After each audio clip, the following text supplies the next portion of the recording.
Oh, bit of chill music. Bit of Monday evening vibes. 7 p.m. here in the UK, give or take.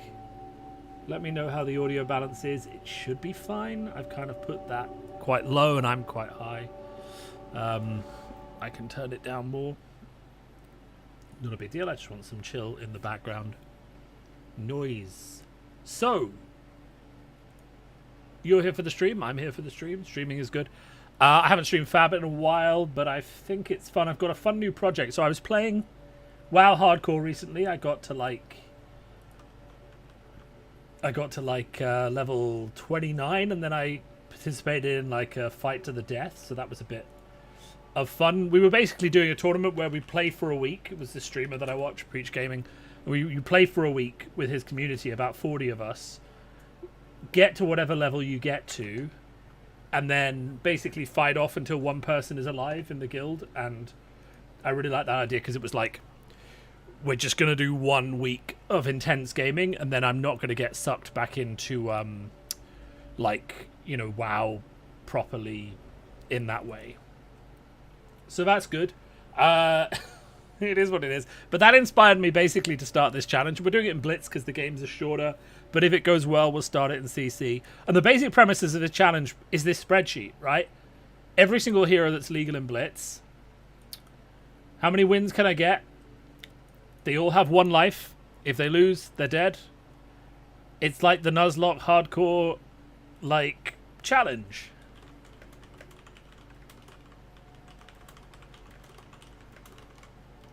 Let's just send out a tweet.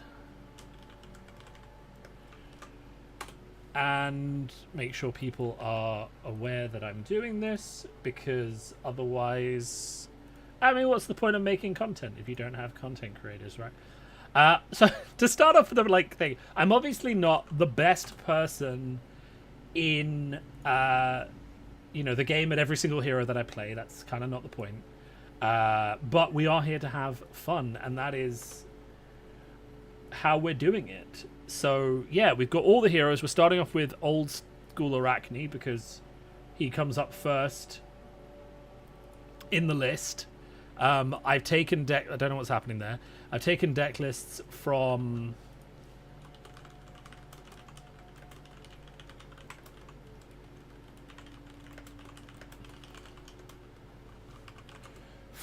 basically Fabry and had a bit of a look at them and seen what I thought, what I liked about them, and that's kind of where we're going. Hey man, how we doing? Right, so let's start off with Arachne. This is old school Arachne. So we're going contract focused, kind of semi-fatigue, so lots of blocking capabilities, and obviously the ability to sideboard out some defense reactions if you don't need them. But this might take up a lot of the time. So we're going to stream for an hour, and then we might end the stream with either a game of Lorcana, or we'll end it with a round of Battlegrounds in Hearthstone, and just have a sort of bit of a chill evening. Yeah, that's where we're going. So first game's up, 1 life for Arachne, solitary confinement. Hopefully we find a game in not too long amount of time. I think my default cards to take out are probably going to be the unmovables. But it's kind of how much do you need to block kind of package. So we might take out unmovables and maybe an Oasis Respite to start us off. But let's see where we get to. We have to see what the opponent is first. Other stuff that is going on. We now have swag. I've been making lots of swag for the channel recently. This is a dice tray. You can kind of see the central art piece. This is my new favorite playmat, which you can kind of see there is this gold and yellow thing. So you see that at events. I also have other options which I'm still testing out and trying to see. So the second one is this. And then the original, which my yellow and brown one was based on, is that. And they're all really nice. Okay, so we're playing against Dorinthia. So we want a lot of defense reactions. So let's go. Do we want unmovables? Yes, we do. We don't want attack actions. We don't want attack action. That's never going to happen. Let's keep those. Maybe we take out some of these. I like that plan. Let's see how we go. Let's see how we go. Lots of defense reactions. He's playing Merciless Battle Axe. Okay, so one of the things you have to understand is we're just playing Blitz. We could get some really weird shit, but that's kind of like luck of the draw, right? You know, if we get just a lot of random stuff, then that's what we get. So, you know, some heroes might survive longer than they have any business to, just because they're getting, you know, they're getting a bit of a free pass. Not that this is a free pass, but let's see how we get on. Nah, I don't really want to block with Surgical Extraction. Let's block with that. Do we have a reaction? We don't. Cool. Let's just chuck this stuff out. That can stay on the top. And then let's play Oasis Respite so we don't take any damage. Pitch that. That'll do. Nice and easy, right? Nice and easy.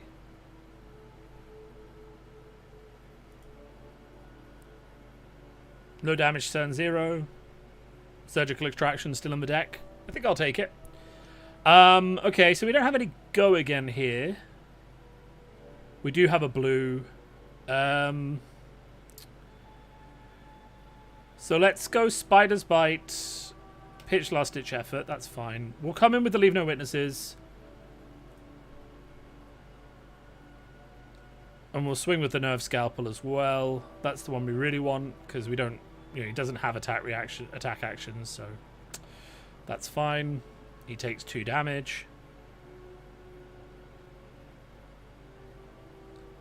And we're already kind of doing all right on the yeah, that's a blue. We're kind of already doing all right on the fatigue front, right? He took 2 damage, and now he has to block this. Probably with armor. I mean, he probably gives me Skull Cap and Brage Force Braces here now, but that's kind of all right as well. Once we start getting that armor, he can never block like the daggers. So if we get 1 point off both of his armor, he can never block the daggers, which is really good. So you know, this is fine. Card from hand, 1 point off armor. I keep my defense reaction. And this Battle Axe just isn't really that much of a threat, is it? So, you know, how worried do I actually have to be? Oh, nice. We can just E-Strike next turn. Maybe with a dagger and dagger into E-Strike. Yeah. Iron Song Determination. Sure.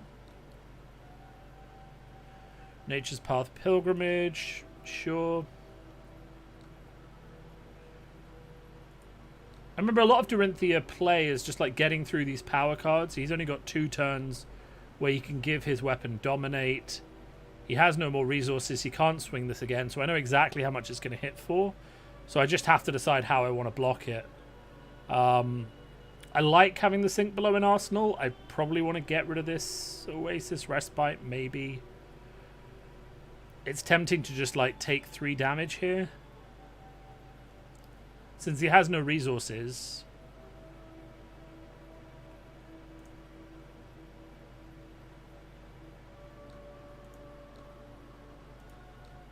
And then just pitch this, yeah.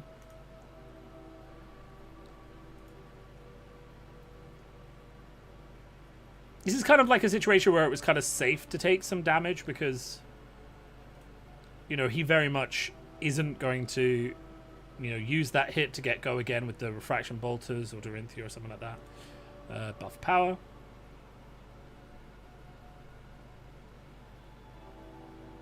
Oh, this music is so chill. I'm really enjoying it. You can see I've got candles in the background as well. So pro tip, guys, if your girlfriend goes away for 2 or 3 weeks, light some candles before she gets back. You know, preferably ones with the smell she likes. I mean, that's just free winning, right? You know, it makes the whole place smell cleaner. All right. Okay, your next axe attack gets +3. Sure. Coming in for 9.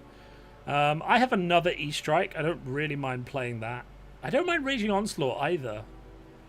It has Overpower, so I can only defend with 1 action card. So I can block this for 7.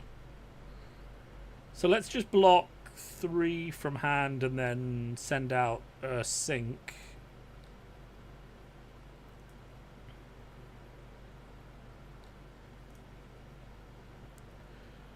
And then we won't bother syncing because we're just going to E-strike, so that's fine.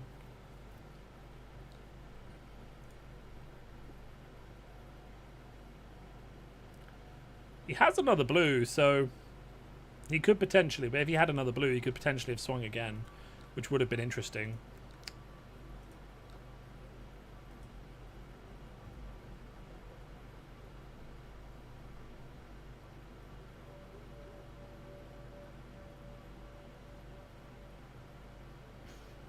Oh, nice. We're getting all the armor now.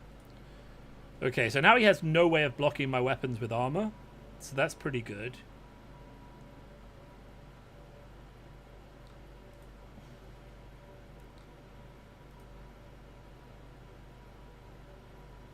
And we have an unmovable and a codex. I quite like that, actually. So, +5, coming in for 8. Interesting. Okay, and that's 5. So I could full block this again. I don't really think I need to. Just get the unmovable into arsenal. Attack with Plunder the Poor. Play Codex? I mean, if I clear out my arsenal for the Codex, I quite like that. And then just do like a swing attack. So why don't I... Because even if he has a blue, he only comes in for another 3, so it's not even like... It's not even like a blowout turn. I think I just block like this. But actually, I could have just... I should have sent an armor at him, actually. I could have just blocked full block. I don't need to sync. That's fine. If he wants to bolt us here, I'm actually really good with that, because it's basically free. Cool. So tunic counter's up. So why don't we go Spider's Bite, Pitch, and then we'll tunic counter into Nerve Scalpel, and then we'll play Plunder the Poor.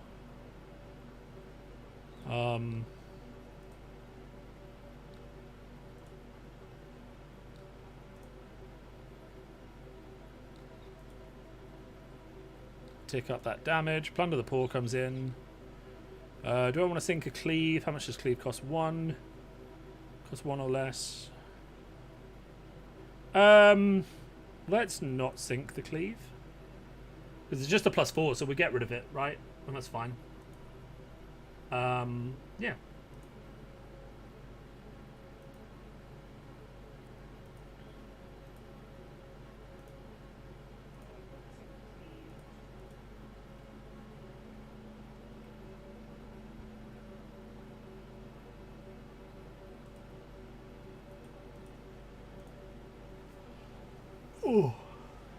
Oh, we super chill gaming. I'm always gonna have a bit of trouble streaming because I'm on the UK time, and if I look at like the demographics of my audience, like the majority of people are in the US. So I'll stream this and I won't get as many views as I will at first, and then like give it a day or two and all the US people will catch up and it will get a lot more views and I'll feel a lot more excited about it. So we're just seeing like a 2-card block. That's fine. His armor's pretty much gone now, which is perfect. And then we'll be able to use Codex next turn, hopefully.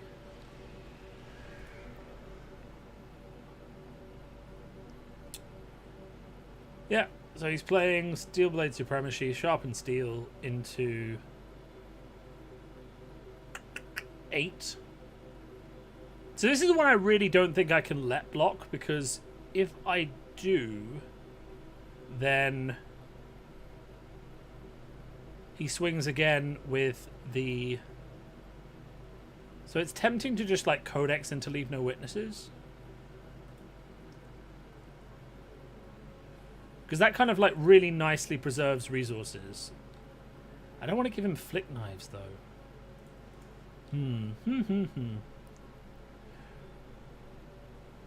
Overpower actually being annoying for the first time ever.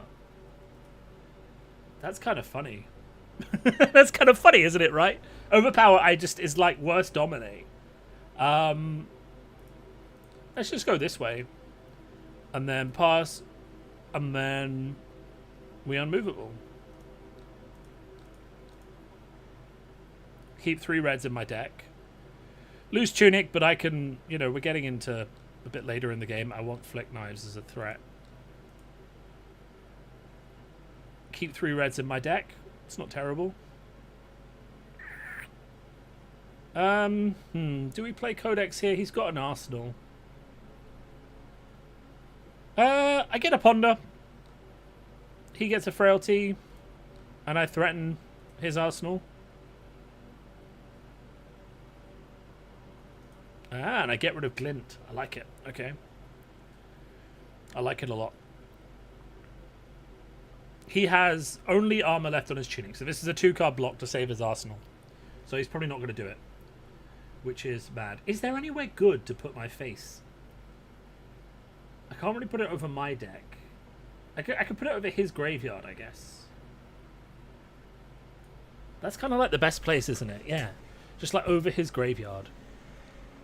And then you can still see how many cards he's got left in his deck. And I've got left in my deck. And his pitch. Okay, perfect. I live up here now. Hi, guys. Alright, cool. He's not blocking that. Interesting. Are we going to get shunted? Maybe a bit of shunt? Oh, nice. I hit it. Okay. I banished a Sink Below and a Plow Through, and I get a Command and Conquer in my arsenal. That's a win. Also, do you like my new Steelfur Speaks t-shirt? This is not like, so basically this artwork is going to be going on a t-shirt once I sort out like the dimensions and stuff. This is just a like streamer t-shirt, so I have my stitched logo on it, which is kind of important for vibes, This is coming in for 3. I don't need to take damage because I'm not needing to take damage.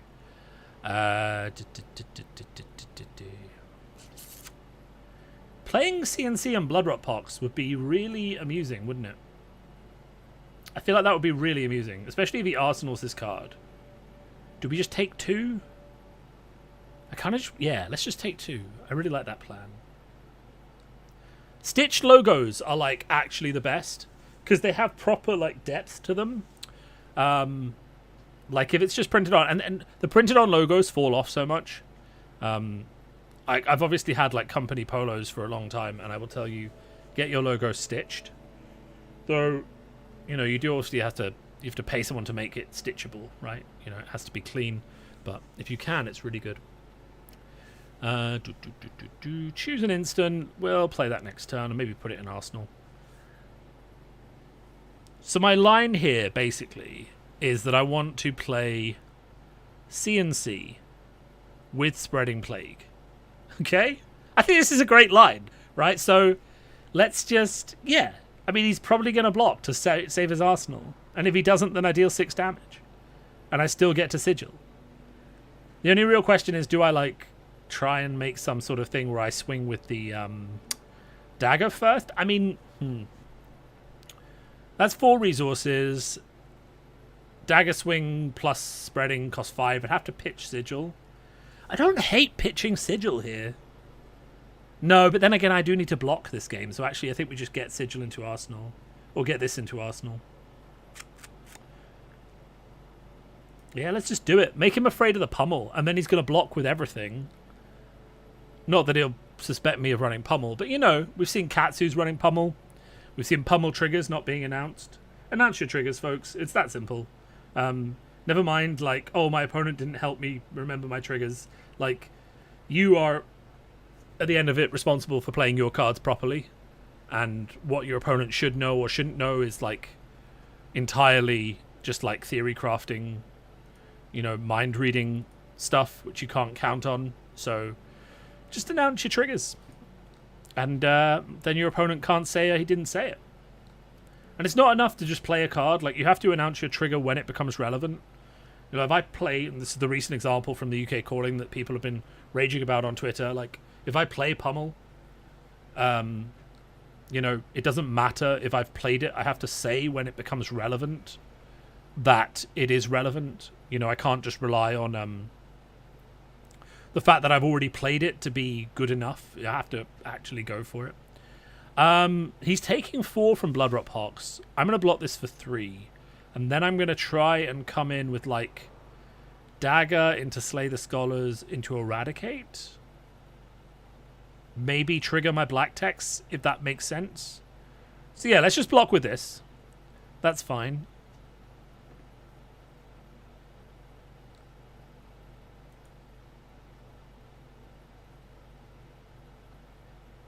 Only takes 4 from Bloodrot. Delicious. Yeah, so let's Nerve Scalpel, and then I can put Leave No Witnesses in the arsenal until he gets a turn. So even if he blocks this, I can just, like, you know, I could go with both daggers, I guess, but I think we just go with this. Do I want to sink Energy Potion? Non-attack action cards. You are a non-attack action, so I do not want to sink you. I don't think he fully blocks this. I think he doesn't care about 1 silver. Oh, wow, okay. I was wrong. That's all right. I mean, I got 2 cards from hand. That's literally a win. Okay, that's fine. Thank you.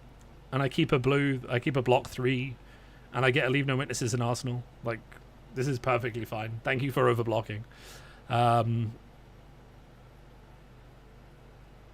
I have covered my opponent's, like, name. You don't get to know who they are. Well, I guess you can see it down here. Okay, I'll need to fix that. So I haven't streamed in a long time, so still kind of trying to figure out the ins and outs that we're going to be doing for all the bits of streaming and stuff like that, you know. It's not tricky. I mean, all this stuff is fairly straightforward, but you've just got to remember not everyone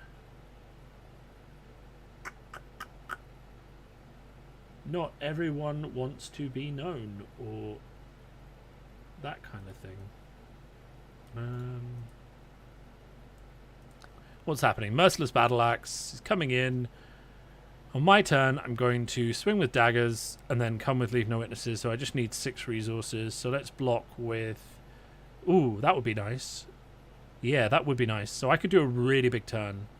So let's actually just say no blocks here. Transform. Rotate 90 degrees clockwise. There we go. Chat's now covered up. So no one has any shame or embarrassment about what they say to me during the game. And you don't get to know who they are. And that is what it is. I don't think he's going to bolt us here. I think like there's no reason to bolt us. If he does, I might block with like Eradicate. And then I'm still going to do like exactly what I was going to do before. But my main goal here is to like swing a dagger for Nerve Scalpel. Okay, so he used his bolters. Do I really want to go that low? Let's just actually plan out my turn. So I swing dagger with Nerve Scalpel. And then I go Leave No Witnesses. Into Cut the Chase. Break Black Tech. And then play Codex to get another Leave No Whisperers. Or I attack with Eradicate. I think the Codex play makes more sense. So let's just block 3 here.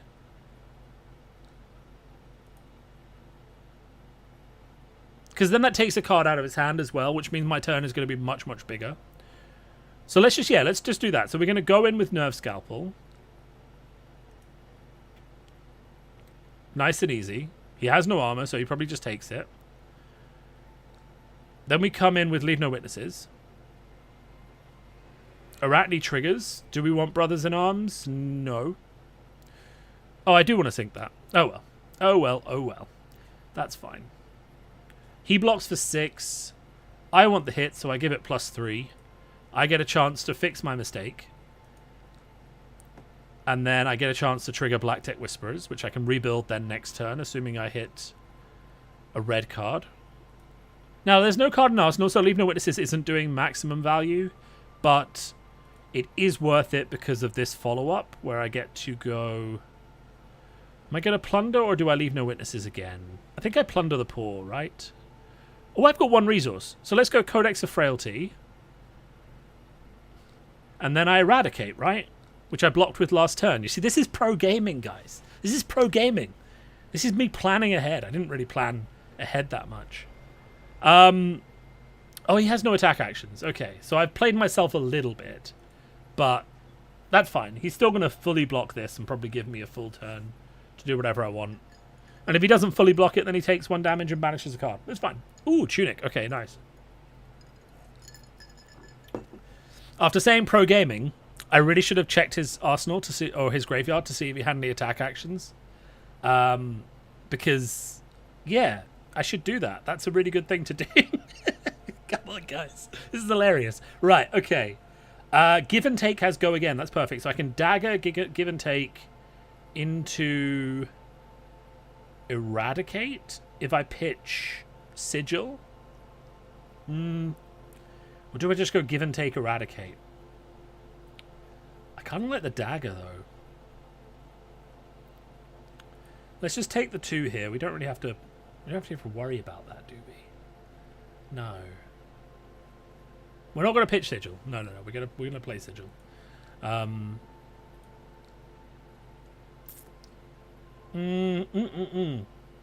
Tricky. I think I do like the, because he's gonna have to block the give and take anyway. So let's just swing with the nerve scalpel. Make this block really annoying for him. And then we'll eradicate.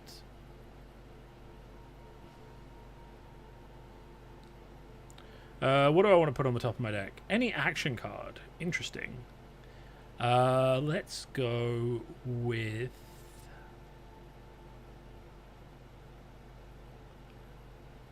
there's going to be a lot of blues left in my deck. Let's put a Raging Onslaught there. Come in for 7. And then... Yep, that's fine. Thank you for the block. And then let's go eradicate. Do I want to sink Ironsong Determination? I do not. Oh, please let this hit. It's actually a yellow, guys. It's actually a yellow. Come on. That is what we want. We want the actual yellows to start coming out of the deck, please. Let's just crank this music up a little bit. So now he's blocking with a reaction, which is triggered by Nerve Scalpel. So he might actually take this. And this is huge for the fatigue game, because he loses 2 cards and goes down to 12. And one of them is a yellow. Hey now. Okay, well. Let's not sync that. He wants to change his blocks, that's fine. He only wants to take 1 damage.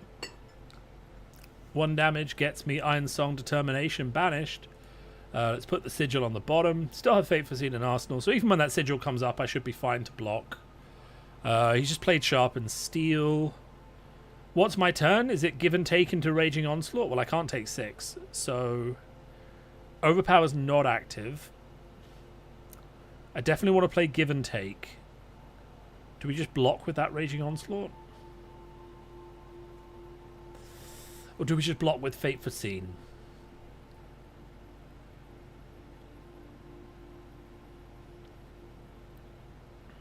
Block with give and take. No, because give and take enables, like... I mean, I've got Flick Knives. What am I doing? Just block for 3 and then Flick Knives him. I've won this game, right? Yeah. Yeah. He's on 1. I've won this game. Yeah, it's done. We're just going to Flick Knives.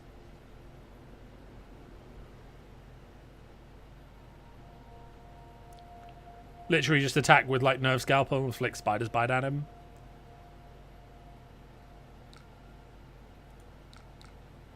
Yes. Attack with Nerve Scalpel.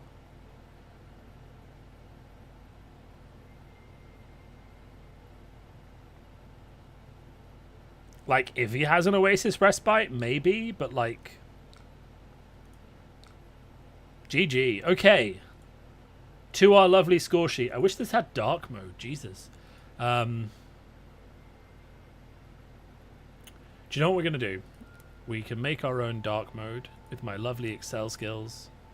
Just make everything grey.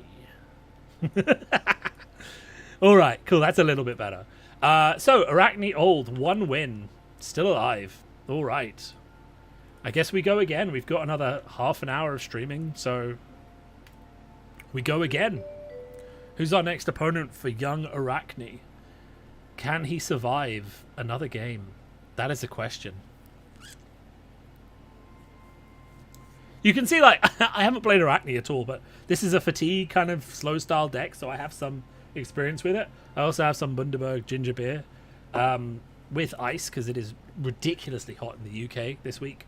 Like, I am sweating. I'm sitting here doing nothing, and I am sweating. And yesterday I was doing a load of DIY. I built shelves and stuff, and I'll tell you, I was still sweating the entire time. It was just non-stop, just like, why am I working in this kind of heat? Okay, well, it's Benji, so Unmovable's 100% out. He doesn't necessarily block very well, so I'm kind of fine with Raging Onslaughts. I'm fine with these. I probably want to cut one of the non-attack action Seekers, so let's cut that. And then I've only got 2 hands, that's fine. Don't need Null Rune. So let's go up versus Benji. So, okay. Okay, he's a Crouching Tiger Benji, or he's playing cheap Benji. I don't know what this is doing, but okay. Sure, Kodachi coming in for 1. Let's say no blocks. You can have a health if you want one.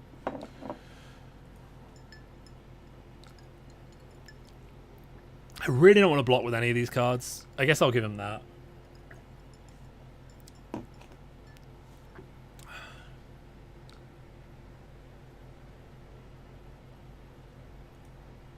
No, thank you. Go away. I'm not taking damage. I'm not giving you a Mars trigger on turn 0. You can just go home with yourself. Cool. So I want to Arsenal something. What do I Arsenal? Leave no witnesses? Maybe. Maybe. Give and take is not ideal to play right now. No, I know the plan. So let's go Spider's Bite, pitch Give and Take, because I want that for later. Fine. He doesn't block. And then I can come in with the Leave No Witnesses. And then if I draw a blue, we've got Raging Onslaught, which is perfect. Top card of his deck's probably going to be a red. Oh, it's not. Okay, well, let's sync that then. Some silver now would be really, really good. I have all of the bling for playing... I should turn the light on. I have all of the bling for playing Assassin. You can see how messed up my room is because I've been doing so much DIY. I put up these shelves yesterday. This desk is brand new. I built it. Ooh, okay. We have the block. Keeps a 3-card hand. I guess he can't complain about that. I think fatiguing Benji going to be kind of difficult because he's really good at, like... Yeah, I can't block. That's what he's really good at. He's really good at not letting me block. Which is the problem. But that is okay. That is fine. So, you know, I basically can't race him. But hopefully through a combination of like all my defense reactions or my Oasis Respites, it just doesn't really matter. Let's just give him the boots to break the mask flow. Okay, triggers Art of War. That's fine. Gets +1. Still going to try and break mask flow.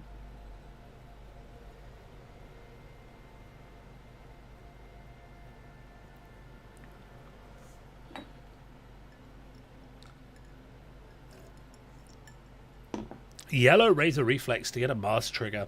I like it. I completely disrespect Benji. I do not like this hero. I think it's bad design, and the fact that you have to hit with 10 cards to win is kind of like...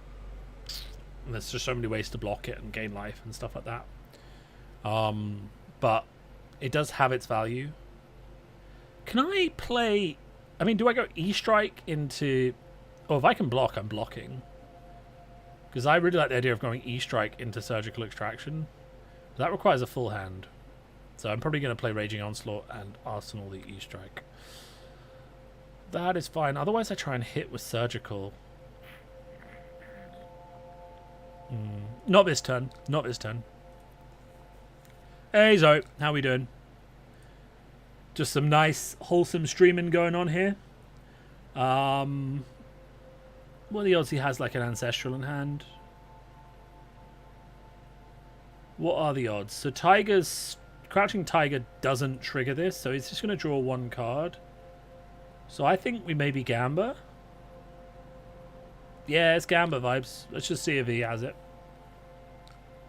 No, he doesn't. Okay, cool. There goes your turn. Are you happy? I mean, are you happy? Like, did you get what you wanted from that? Cool. Raging Onslaught. Come in for 7. Clear up my arsenal for the E-Strike, so I can maybe set up like a 5 in to go again into something else. If he takes it all, that's fine. Because now I have a defense reaction, so I can break up his Kodachi flows again.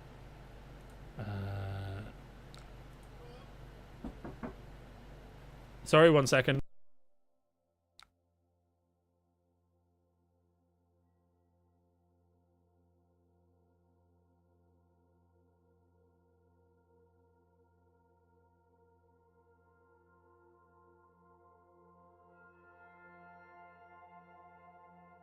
Alright, cool. Just people asking for keys for the house. I can block this, so I probably do, right? Do I want to do E-Strike into Assassinate? E-Strike into Eradicate would be kind of vibes, right? You can't miss a pummel trigger on Talishar. Nat should be played online. Yeah, but the rules on Talishar aren't actually correct. I think we let this hit. This is important, like... actually, let's just Fate Foresee it. Top, that's fine. Like, didn't Matt Rogers have a massive rant about how he lost a game because the rules said one thing on Talishar? I don't know if it was a massive rant. People, you know, I heard about it through secondhand through Twitter. But I remember he was saying to someone that he was annoyed because Talishar put the rules in one direction. And he was saying, well, how do I... Oh, I like this. Snatch. He's going to Tide Flippers this. Or he's going to Razor Reflex it. That's fine.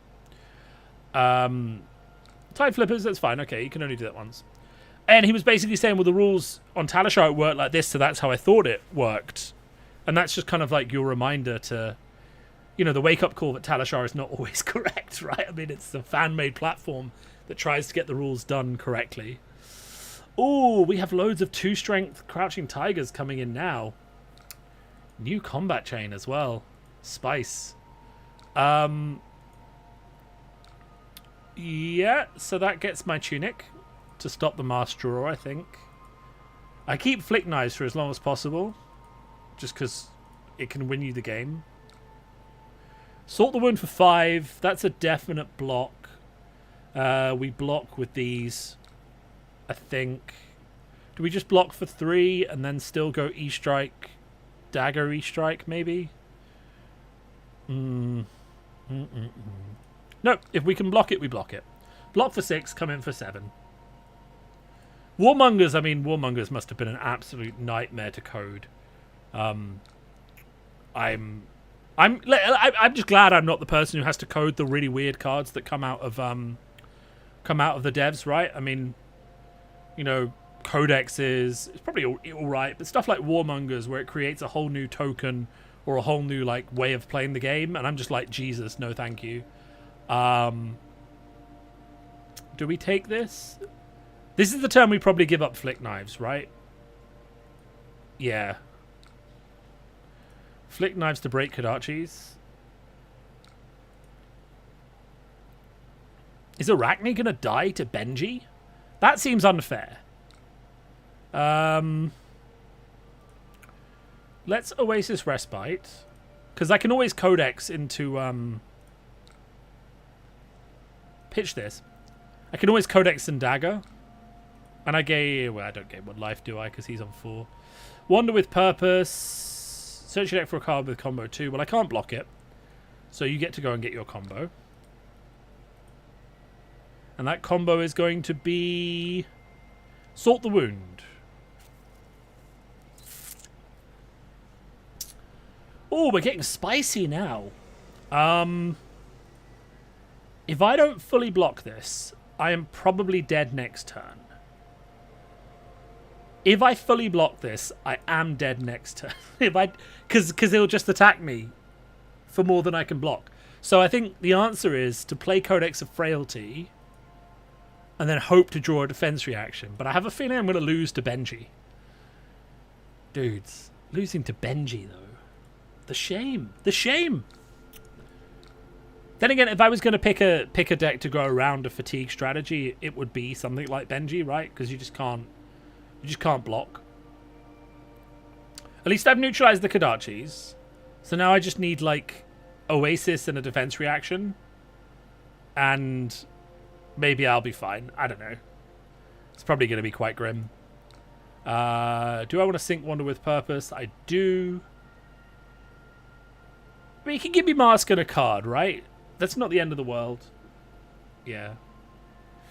That pummel thing, like, I spent a decent amount of time on Twitter today getting into weird arguments with people who seem to think that, like, in professional play, you know, your opponent should get a free pass and you should, like, oh, Sigil, boys. Sigil is what we need, right? That is what we need. Okay. You're coming in with Sigil. I can't block. I'm going to play my Sigil. Going to go up to 4. Oh, it's so beautiful.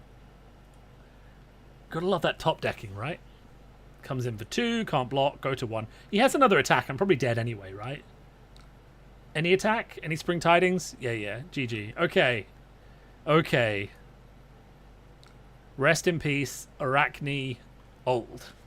He is dead. So as you can see, like, we're starting this streaming thing today, but we have a long way to go. There are a grand total of 34 legal heroes in Blitz, and between you and me, I am hoping that they don't all take that long to get through, right? I'm hoping they don't all take that long to get through. That is an Azalea deck, not an Arachne deck. That is puzzling. That should be an Arachne deck. Did I just click the wrong link? Ah, there we go. Okay, cool. Cool. I have copied decks from, like, random places on Talishar, or Fabry. So if you see... Yeah, so for those of you who are just joining, this is basically... So I was playing WoW Hardcore, and I got to level 29, and then we did, like, a massive, like Mok'Gara, which is, like, duel to the death tournament between the 30 of us. So it was like, you play for a week, and then however high you get, you then play with that character and you do a duel to the death until one person in the guild was left alive.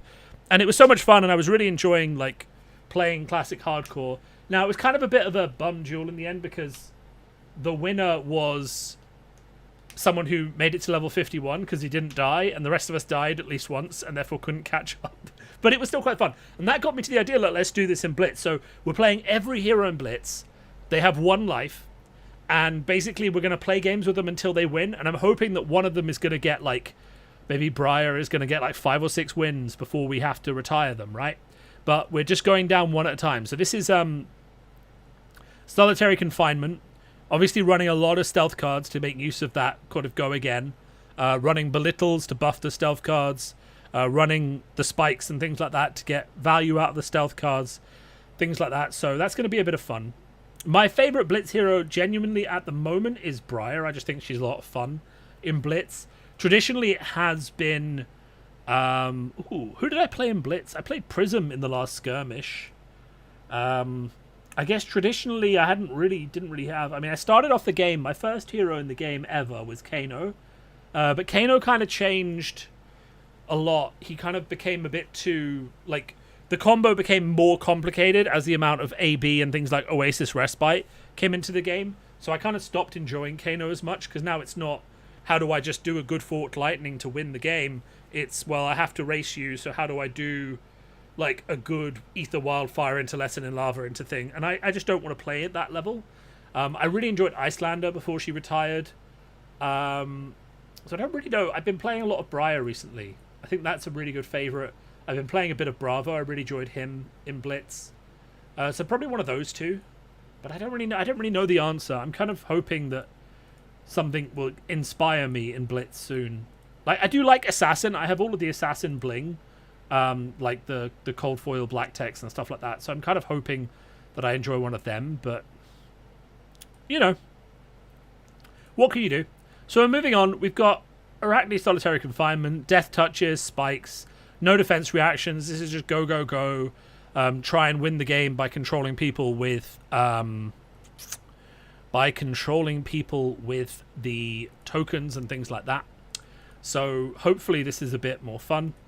Let's just get that live, and I'm just going to grab some water while we wait for an opponent.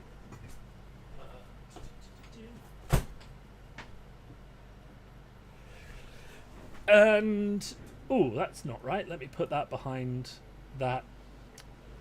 Perfect. So like, I've rebranded a lot of my stream with the new Steelfur Speaks logo. As a reminder, we do have stickers available now, so if you see me at an event, do ask me for them. As well as we do have like genuine like dice trays and playmats and stuff.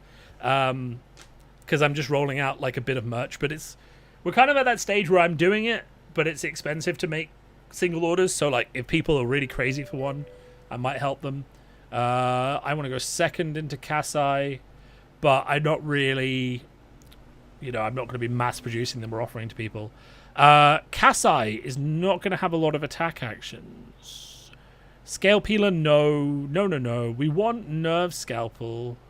I definitely think we want Orbiter Clast, and maybe Spider's Bite as well. I think maybe those two is the combination. I'm not entirely sure. Do I want Oasis Respite? I don't. I think that's just for wizard matches.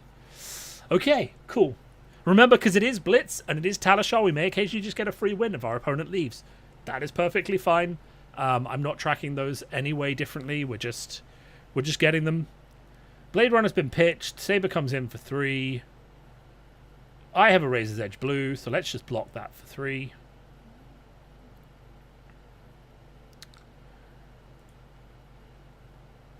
Probably just take 1, keep the Belittle. I mean, I start on 19 life. I don't need to take 1. I'm going to take 2. To keep the Belittle, keep the Scar for Scar. It's an aggro deck. Let's keep the Scar for Scar. We'll take 3. It's not really a good start. But then Kasai is like best deck in the format. And if you're playing Kasai on like random queue, then you made your choice, right?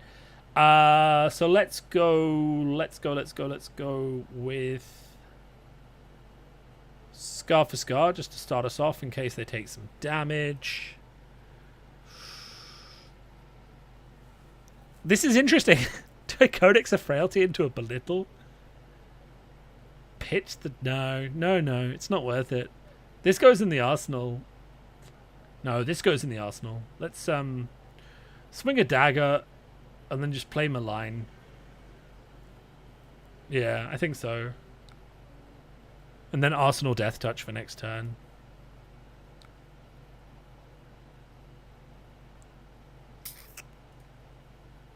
Then again, Codex of Frailty turns off Centauri Saber. I think I have to play this. I don't think that matters. I think... Do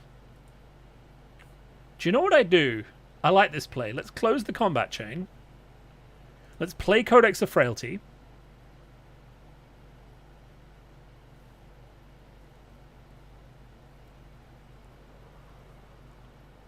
Oh, sorry. I think I've broken it there. Let's close the combat chain. Play Codex of Frailty. There we go. Scar for Scar goes back in Arsenal. We discard Death Touch. And then we go Malign for 3. And then this becomes like an 11 damage turn. And I get a Ponder token and a Frailty to deal with Sabers. I really like this. I think this is great.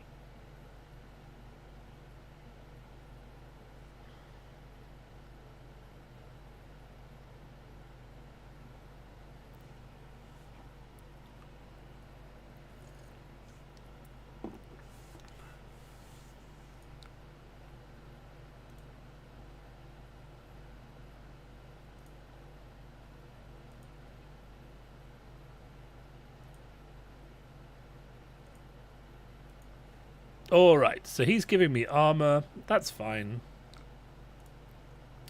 We come in with another Scar for Scar.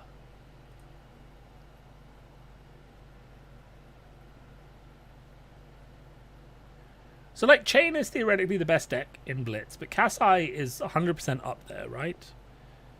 And Chain is, like, just good because you get those big brain turns where you set up the massive aggression and you can go a bit crazy. But Kasai Kasai is just like super consistent.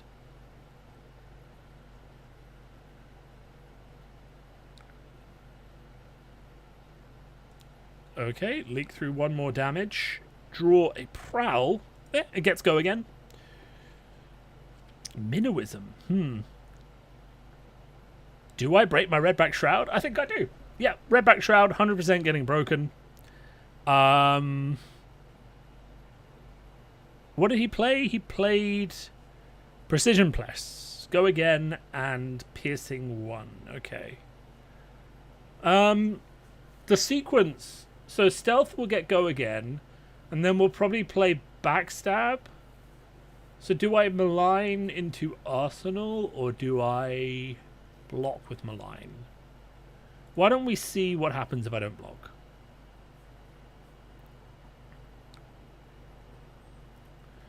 Because if I can spike with Frailty next turn, which I 100% should, then like we're in a really strong position. So why is this +2? Slice and dice, okay, sure.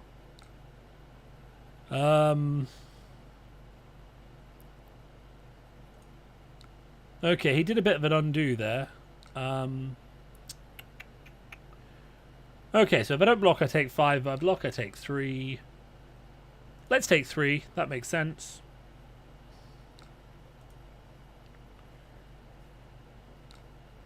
So I think we go for breakpoints here. So if I do like Minnowism Prowl and then Backstab, or do I just do Prowl into Backstab? Either way, like I want to play Spike with Frailty. It's just whether I think that's going to come off a Prowl. I want to get to the breakpoints, so I don't think Prowl is the right call. We make this 4, he might just de-react it. If we make that 7, make that 9 with the react. I think we do it that way.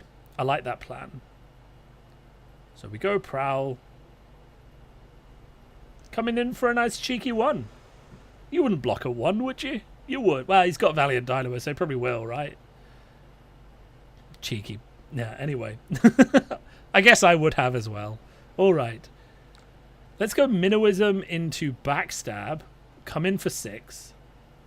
And then obviously we have Redback Shroud and Spike with Frailty, which is really good into the Sabres.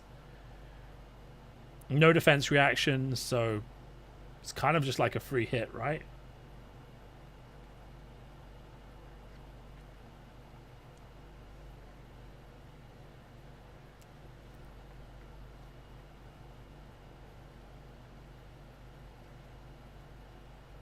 Blocks 3. Does he block 6? What card did happen? I've got no pitch. What can I do with no pitch? Yeah, let's do this. Cancel. Pass. Hey, it's your sequencing friend, reminding you to sequence your cards properly. Frailty tokens. Ooh, can I give him another frailty? No. That's in fact okay.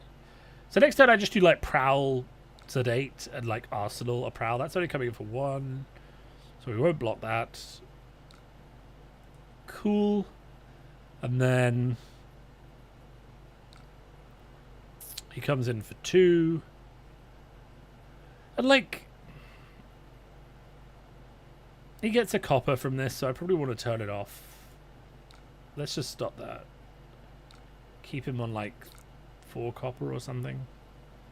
So we go Prowl into Sedate or Prowl into Infect. I think I prefer Prowl into Sedate.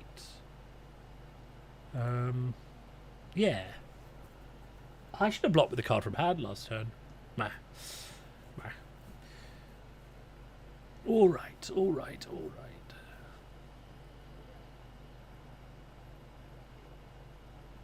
Okay, full armor block. No, no.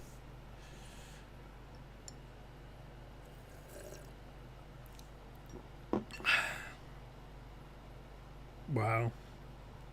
I don't know who else is following like Lorcana here, but it's just an absolute shit show, right? They drastically underprinted the first product, as everyone knew they would. And Like, it's just a little bit shocking, to be honest. Like how badly they've underprinted everything, and like there's a new print wave coming next year, but people are trying to scalp it now. And there's no OP, so like there's no reason to buy the scalping prices, but there's so many people who are into it that are like new to TCGs. It's like watching them getting scalped is just so painful. It's a bit tricky.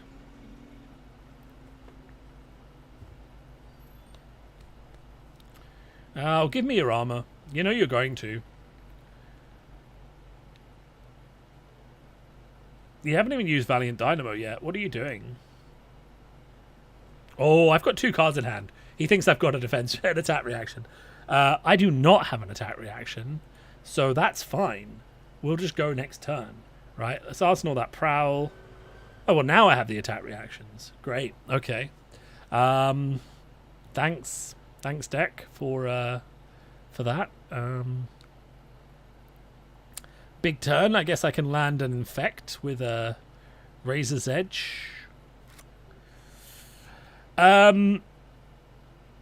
This is a turn to take damage, because I can pitch once and play every card in my hand, right?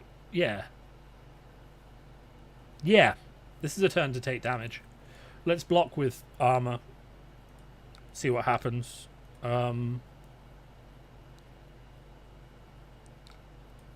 That's fine. I'm still alive. Right. We want to go in with the non-attack. No, we want to go in with the reaction dagger. So let's do that first. Let's pitch Shred, go in with the reaction dagger.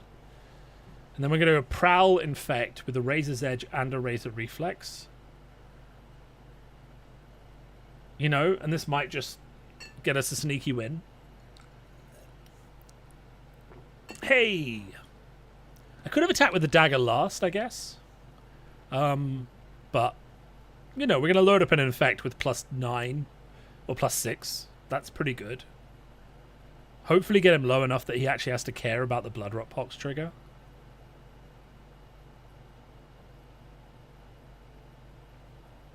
And, like, if I think he's going low as well, I can also Flick Knives him.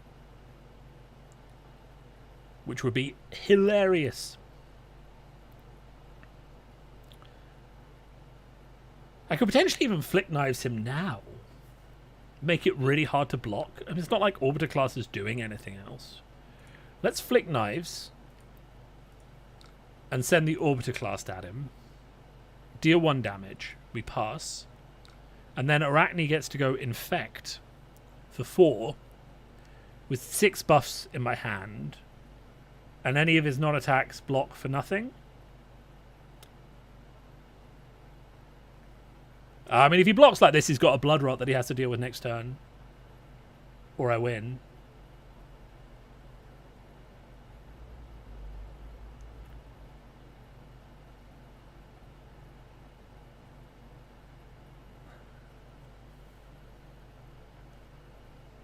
Huh. Oh, it's all the sneakiness, right? Okay. Yeah, we just chuck both of these down, right? There's no point keeping them. Or is there? I mean, if I buff to 7, he takes 2. He doesn't have to worry about the Blood Rot.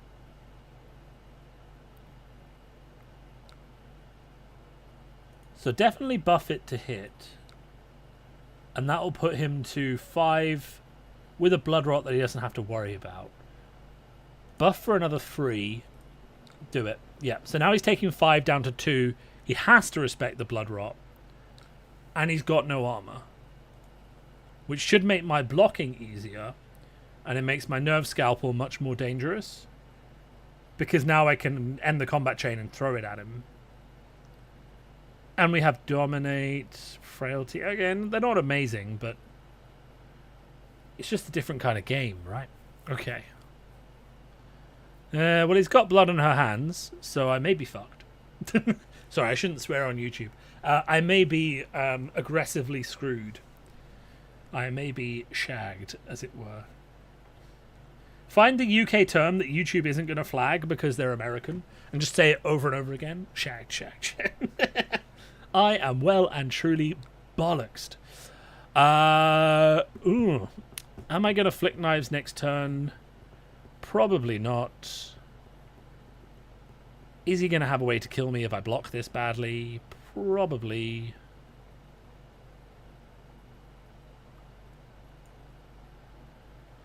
I think we just block like that. I mean, he's played Blood on her hands. I'm probably dead anyway. Like, if we're being honest. Like, I don't think it actually matters. I don't think I have the armor to block, like, 4 swings with the weapon. Especially because they have go again, don't they? Yeah. Oh, painful. Very painful.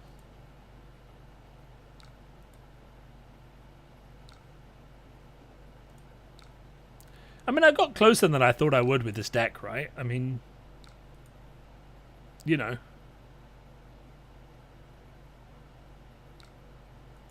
There we go. To be fair, did we really expect New Arachne to actually last that long? I don't think we did. All right. That's an hour. I said I'd do an hour. I have painting to do, but I will say that we are going to play something else just for the last like 20 minutes or something, just to break up the sort of fabness of things. So give me 1 second. I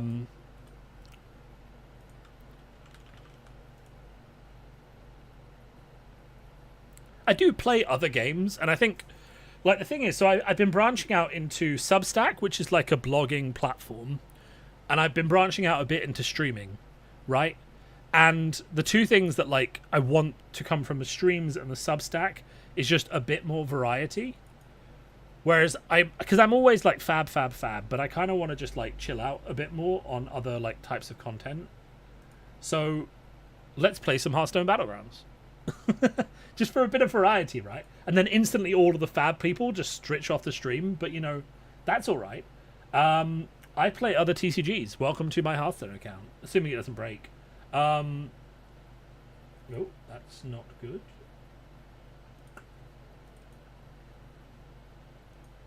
Please be the correct size. There we go. Just make sure. I don't think... No, that's fine. Okay, everything is looking good. So we're just going to chill out. All right, I don't play Hearthstone anymore. You can see my Hearthstone collection if you want. It's quite substantial. I used to play Hearthstone a lot. You know, if we go to the Druid section, I do love Druids. You'll see the cards, they go back for a long time. Literally all of the cards. Scenarios, that was back when it was good. Nowadays we just play Battlegrounds. So we're going to play a game of Battlegrounds for the last bit of our stream. Been doing so much gaming recently, and not like exclusively just like all fab, you know. We've kind of just like been mixing things up quite a lot. Hearthstone I've been playing quite a lot, especially last season when they introduced like tier 7 Battlegrounds. I just started playing it even more. And then I've been playing Baldur's Gate 3, obviously massive amounts. I think I have 100 hours or something on that client. I still haven't finished my main character on the first story because I keep getting sidetracked into cool builds and other characters. I've been playing a lot of World of Warcraft, like Wrath of the Lich King Classic and Hardcore. And I've obviously been playing a lot of Hearthstone. I think this guy, Thorum, the new guy, is just really good. You get the 7 tier. For those of you who don't follow like Battlegrounds, it's basically an auto battler. Like, you buy units every turn, they fight against your opponents, and you just keep going until you lose enough points that you lose. There are 7 tiers of the tavern that you upgrade. Well, there's 7 tiers now. They just added the 7th one. And, like, this guy is cool because he gets you a free tier 7 minion at the start of the game. I mean, you can kind of, like, build your strategy around it. So, this guy looks pretty good. So, we're just going to probably buy some dragons, right? First things first. We started with 10 gold, so let's just upgrade. Get some dragon synergy stuff going on. We'll get him next turn. Those two are a good combo just for building power early on. And then eventually we'll get up to this guy and we'll buff him crazy because he's a dragon. And then whenever he attacks, he'll kill a minion next door to the minion that we're playing. So that's really good. Really good and healthy. Fab is in like such a fun place right now though, like, so I don't want you to think I'm neglecting Fab, because I could stream Fab for another 20 minutes, but the whole point of this is stream Fab for a bit and then like chill for a bit as well, so we're not always just like constantly, you know, go go go go go. Let's get some more music on. Let's go like, I've got like YouTube's music library open next to me, so let's just put something on.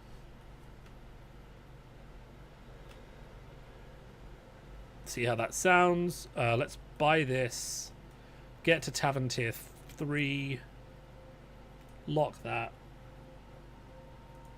and keep going.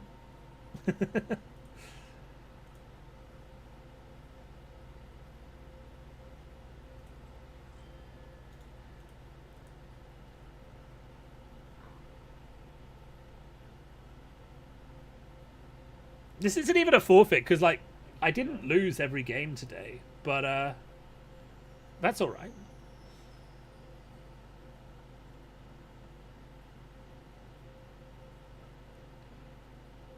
This is good because it also gives me some time to like test out the stream and have a look at some of the like stuff that's happening on the side as well. Just like make sure everything's working out.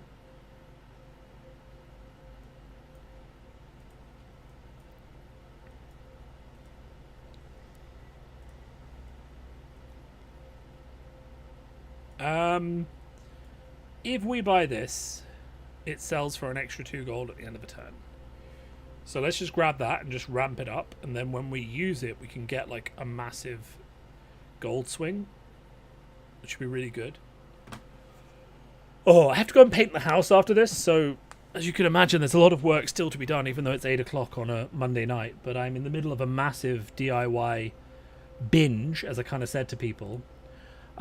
So, you know, I built these shelves, I've put this desk together. You can't see it, but I put a whole load of, like, other IKEA shelves together behind me as well. I've tidied, I've cleaned, I've scraped, I've hoovered. Everything is going mad crazy. Just trying to make the house, like, a bit nicer. You know, wallpapering, painting, fixing, you know, pieces of floor that need fixing. Like, there's so much done. I am not just competent at Fab. I also have a large toolbox that Jesus, I can't even keep a straight face saying that. I also have a large box of tools and a lot of like skills for fixing, because I come from like the countryside, right? And is that still open? Talishar's still open? Oh shit! Sorry. I think he gets the win anyway, but let's just close that out. Let's not be toxic. Let's not be toxic. That is like a motto for the day, I guess. A dragon's even still open. Oh, they are.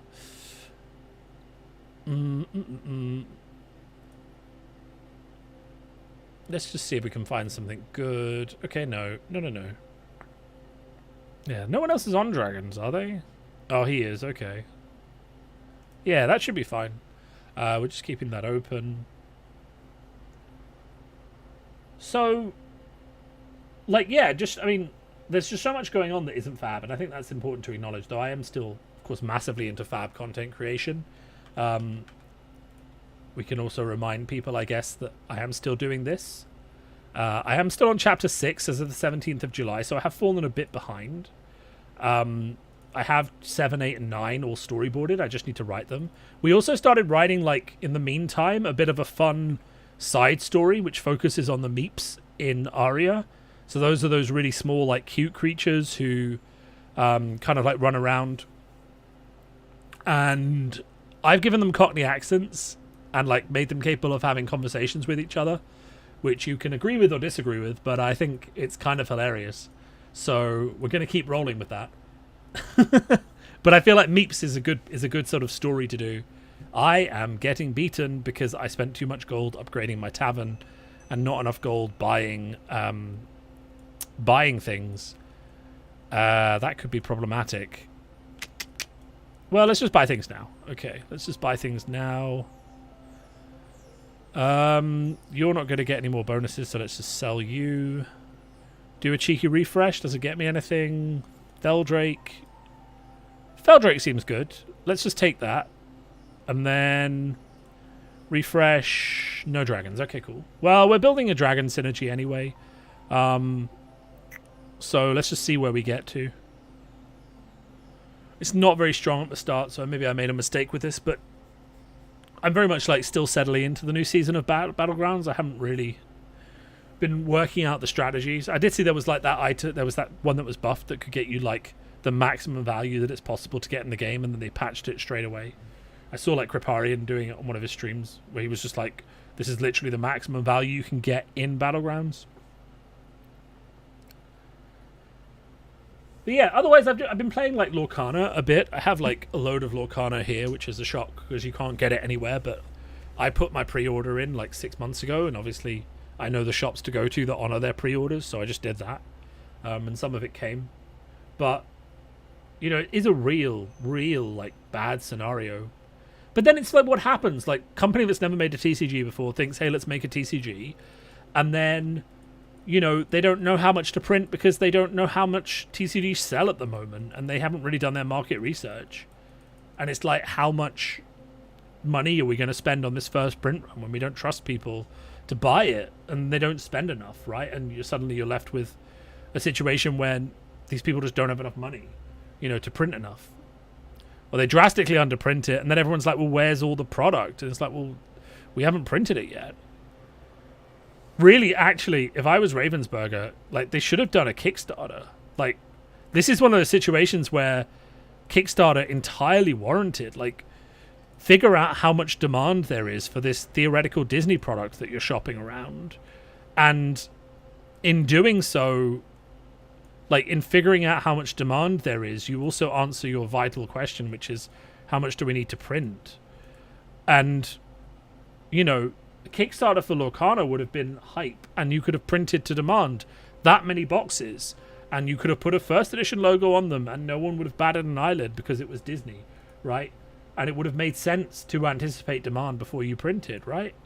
But you've got all these shitty TCGs who have no standing, and they have no good design, you know, criteria. Not that Lorcana is amazingly well designed. It's kind of like simple MTG clone variation design, but, you know, you have all of these worse designed TCGs that can't even get basic mechanics like resources and stuff right on Kickstarter, making loads of money, and they're not really, you know, doing anything valuable or effective.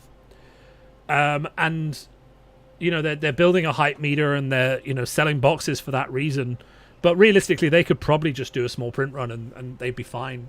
And then you've got something like Lorcana, where actually estimating that first print run so people could get the product to play with their kids is the most important thing you could do in the game. And that would have made perfect sense to have a Kickstarter, right? You know, you didn't do it because maybe Disney wouldn't let you or something like that. But it seems like that's the sort of game where Kickstarter would really benefit.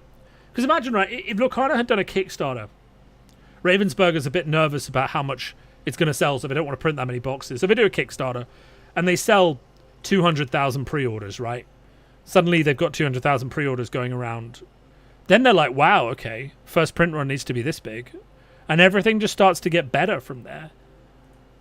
Rather than the situation we are in, where the product has been drastically underprinted. No one really knows, like, anything about how much of it they need or anything like that. And we're just in a really sort of... I want to buy this. We're in a really shocking situation because Set 2 is coming out in a month, but if any of the Set 1 cards are good enough that you need Set 2, like you need them, then the price for those is just going to go through the roof. Or Set 2 is going to come along and power creep them, and then you have like the opposite effect where they crash. And then reprints of Set 1 aren't going to happen until next year, probably just before OP starts. But then if Set 3 comes out next year and power creeps again, you might not even need Set 1 cards again. So do they crash further, or, you know, like, are they not power creeped, in which case no one wants the new cards and the old cards go up in value? You're kind of basically in a no-win situation, which is really rough, I think. So it's just kind of the worst of the worst, right? the design isn't great, but it's hyped because it's Disney. The market strategy has been terrible, and you're just kind of in a no one wins situation, right? The consumers don't win because they can't get the product, or they're being scalped out of the product. The designer making money hand over fist, but they can't sell enough of it because they don't have it ready to go. Everything's just kind of a bit messed up, really. I think I'm probably lost. I mean, this is not this is not looking good for me. Let's put it that way. Yeah. I'm out. This was not a particularly good game. I am better at Battlegrounds than this, but I'm kind of learning to kind of stream and talk at the same time, I guess. Anyway, that was it. That was a wind down / chat playing game of Battlegrounds to round out the stream. Thank you to everyone who watched me live and joined in the chat, or anyone who came along later. If you want to chat to me about anything, I am always available. To talk about things that are happening in Fab. I have lots of opinions. Episodes of Steelfur Speaks continue to come out on Wednesdays. I'll be recording one tomorrow lunchtime probably. There will be some guests on the stream in the upcoming / near future. We've already got one of them planned out, so look forward to that. I look forward to that. I think you'll find her very, very interesting to talk to. I've had a few initial conversations with her, and she seems to be a very, very interesting person in terms of Fab content creation with a lot of ideas. So she'll be joining me hopefully on this next episode. But actually, wait, no. It won't be this episode. It'll be on the next episode. So we've got a little bit of a conflict schedule. So, so we have that coming up. There are a few other people I'm talking to maybe get on the stream a bit more regularly, just to have a bit more variety and voices. Other than that, if you've still got nationals coming up, enjoy them. I think you've kind of seen that Briar still has lots of legs, and that the other decks that people have been saying are strong, like Dromai and things like that, it's worth doing. And remember your triggers. I'll leave you with that thought. Just remember your triggers. If your opponent forgets and calls the judge, he can probably get a rewind, but maybe just remember your triggers. And then none of this problem